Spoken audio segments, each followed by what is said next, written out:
Do you have questions on how to properly care for your pet? When is the right time to get your pet spayed or neutered? Or maybe you're looking for a place for your pet to stay while you go on vacation. Mapleview Animal Hospital. Dr. Bader from Mapleview Animal Hospital gives you great advice for your pets. Mapleview Animal Hospital on Panther Drive at the corner of Riley and 136th on Holland's North Side. And on the web at mapleview.animalhospital.net. Mapleview Animal Hospital. They love your pet like you do. Hospice of Holland has given its 30-day notice that it will close its residential program and no new patients will be accepted at the Hospice House this coming Monday, and then they will officially close on the 18th.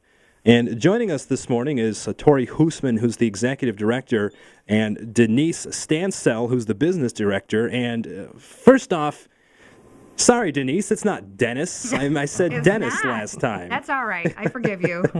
And I joked about this with you earlier, that Spadafora gets butchered all the time. I bet it does. Yeah, so I apologize for doing that to you. That's all right. Guys, I appreciate you joining us. This, of course, is a very, very big deal. And I think, like we heard from Bill Heisinger, who talked about this a few minutes ago, is this, in your mind, really a direct result, the closing of the home residential program, because of the Affordable Care Act? Yes, it is. The first piece of it is running a hospice residence is not an easy thing to do, because the reimbursement system is not really set up to reimburse for what we call bricks and mortar, which is what the Hospice House is. Okay. Hospice facilities and programs that want to have a hospice residence, they're really responsible for generating enough income through donations and other sources to be able to offset the cost of a hospice residence. And when that begins to go away, the reimbursement side of it, which is helping support the Hospice House, when cuts start to happen, which they started in 2013, we saw $165,000 in cuts in 13. We're seeing $365,000 in 2014.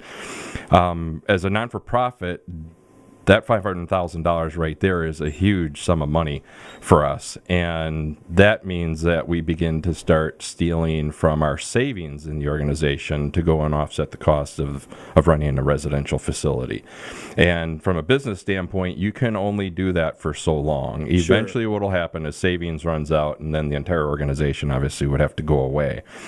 So at the board perspective, we looked at this, and we know that the entire hospice industry across the nation, and there's 5,400 hospices in the United States, all of them are going to see at least 12% cuts in reimbursement. And so 12% for us is huge. The 2% sequestration that went into effect in 2013 was huge for us.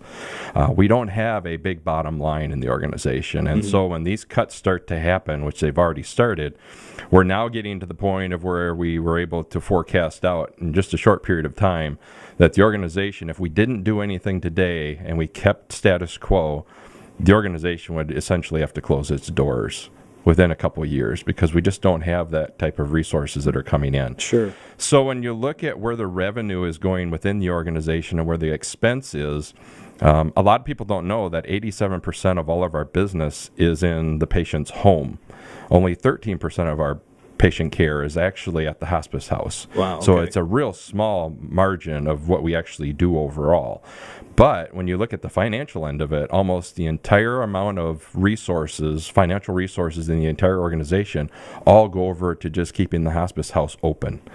And last year we lost $900,000. This year we're on track to lose $1.1 to $1.2 million. Since 2008, the organization has been able to collect $3.7 million in donations, which is really phenomenal for this community to give that kind of money. All of that went to the Hospice House, and we still had to take $500,000 out of our savings to at least break even the Hospice House.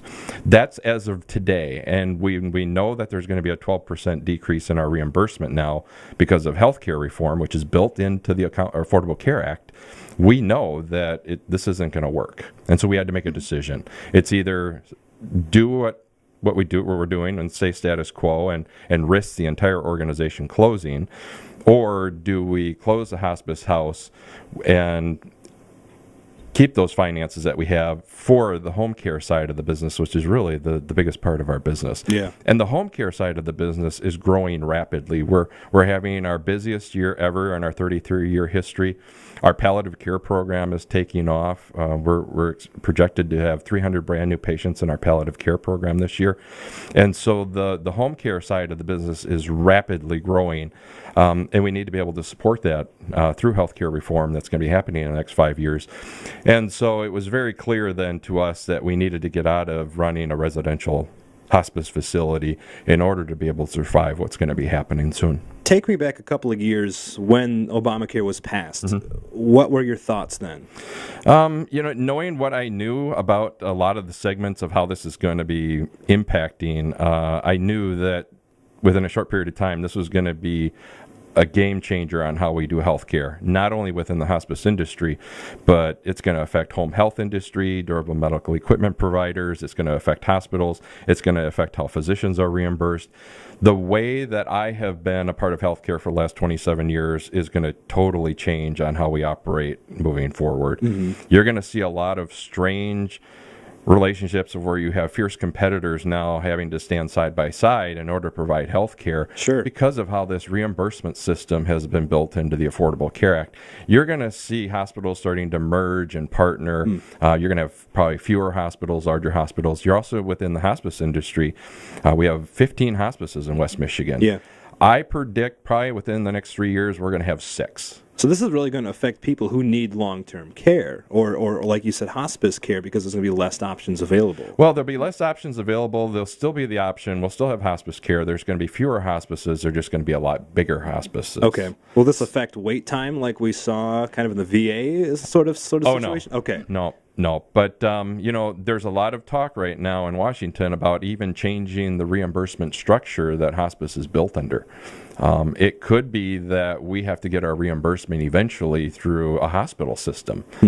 So there's a lot of stuff that's still up in the air, but what we know today is we have a large amount of our financial resources going into a real small portion of the business, and we've got to stop that. If we want to be able to survive the next 5 years, we have to be able to stop that. And unfortunately, what that means is we're no longer going to have that beautiful facility to have patients in. We're still going to be able to care for all of those patients. They're just going to have to be in another location other than the Hospice House. That was my next question. I wish we had more time to talk. We are running out of time, down to a couple of seconds, but I do appreciate you guys joining us this morning. Thank you. Torrey Husmann and also Denise Stancel, who's unfortunately been pretty quiet, but I like we talked at the beginning, the business is actually growing, and you guys will have plenty of care just outside of the residential program. But guys, I appreciate you taking the time to join us this morning. Thank you. Thanks for having us.